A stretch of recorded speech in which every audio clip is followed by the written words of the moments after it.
So I guess that's what inspired me. Fucked up this girl, sorry. Okay. Do you know what it takes to hold somebody's heart and protect it with your life? Yeah, I didn't think so. I mean, what can a girl do besides sacrificing herself in the most intimate ways to ensure that the people she loves feel seen and heard?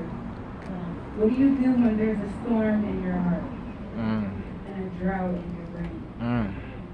What do you do when you're thirsting for a sign that you're everything a friend can be, but the saying you can't be everything to everybody constantly reminds you of where you fall short? I called my father today and I found myself reminiscing on the times that he didn't give and had to go without. I had to go without so he can chase his so-called dreams and save himself. It's funny, immediately after that I called my mother to feel better. To remind me that there are people who will give their last if it ensures you a safe journey through the trenches of this life.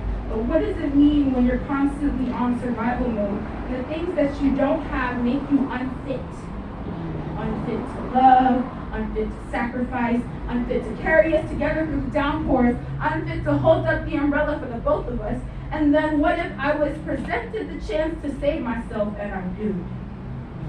What does that make me? My father? Does that give me billionaire potential? Does that mean I get my crown for putting myself first? And what about my friends? Will they hate me when I have no choice but to do open heart surgery on myself and empty out the rotten contents that have been flooding my blood vessels with pain and bad memories? What will they say when they don't hear from me for 6 months at a time because my recovery feels like inside-out suicide? This perpetually tiring feeling could have you feeling like it's too hard to think. It's too hard to breathe, and it's too hard to just relax and share this life with them. Mind you, a victim complex is not something to be proud of. So I do what I can. Sometimes it feels like I'm breadcrumbing like a nigga with half a thought of what it actually means to love someone like me. They see the purity but don't see the pain. And that's what I try not to be. I see you. And that's why I'm trying to love us both. The sand in this hourglass is running thinner by the second, and that drought has oxidized my brain into a raisin. And actually, you know what? I wish I was sorry, but I'm not, because we're past that. There is only so much apologies and the words, I'm sorry, forgive me, and all that shit can do. Apologizing feels like it's imposing on my capacity to heal myself.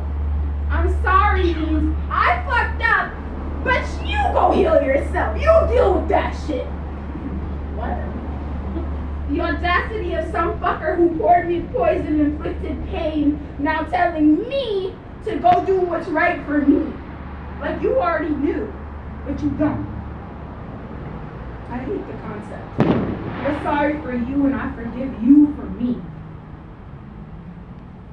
Because if I don't, for some reason I wrong. That's why I'm not sorry. I'll give you the choice to give me grace and you call for me and I'm nowhere to be found. Be open with you about how I'm enduring the most daunting recovery of my life to date. Hoping that it's enough for us to come back together, long lines of sand from now, and talk about all the things we went through.